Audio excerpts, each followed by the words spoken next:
Salam sejahtera seluruh warga Malaysia. Berita hari ini daripada Info Sentral.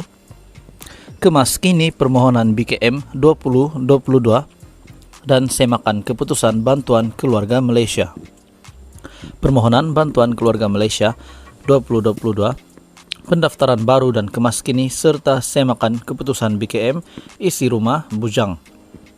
Golongan rakyat Malaysia berpendapatan rendah yang menghadapi tekanan kenaikan kos sara hidup dari semasa ke semasa terus dibantu, di mana kerajaan yang diterajui oleh Perikatan Nasional terus komited dalam usaha bagi meringankan bebanan isi rumah warga emas dan individu bujang dari golongan berpendapatan rendah menerusi BKM Bantuan Keluarga Malaysia. Menerusi kandungan intipati bajet 2022, Kerajaan Perikatan Nasional telah menambah baik pelaksanaan bantuan kepada golongan berpendapatan rendah melalui BKM yang menggantikan BPR sebelum ini. Pengumuman berkenaan sekaligus menggembirakan rakyat Malaysia berpendapatan rendah yang menghadapi tekanan kos sara hidup di masa kini. Mengenai BKM adalah skim bantuan bersasar sama seperti BPR, BSH oleh Kerajaan PH dan Bantuan Rakyat Satu Malaysia yang diperkenalkan oleh kerajaan terdahulu sejak tahun 2012 di bawah BN. Bantuan Keluarga Malaysia fokus kepada golongan yang paling terkesan. Berdasarkan rujukan serta semakan editor terhadap Bantuan Keluarga Malaysia, Kerajaan PN telah memperluaskan dan memfokuskan kepada golongan berpendapatan rendah, terutamanya golongan B40.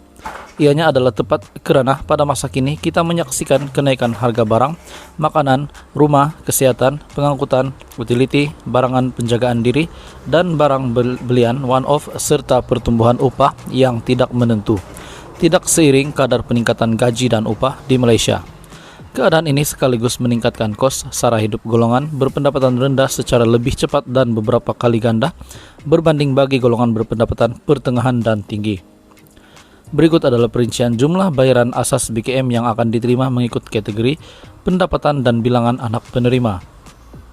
Jumlah kadar tambahan bantuan keluarga Malaysia penerima kategori isi rumah BKM 2022 turut akan menerima jumlah tambahan BKM sekiranya menepati perkara-perkara.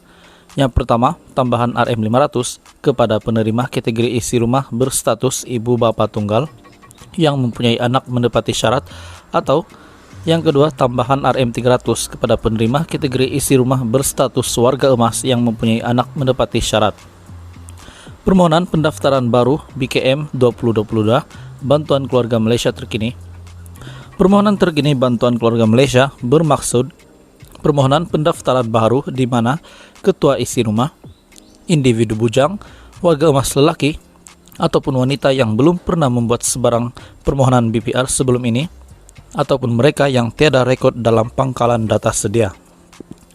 Maklumat syarat permohonan pendaftaran baru, kemas kini dan kategori BKM 2022 Bantuan Keluarga Malaysia. Berikut adalah maklumat berkaitan tarik permohonan pendaftaran baru, kemas kini, syarat kelayakan serta kategori Bantuan Keluarga Malaysia BKM 2022.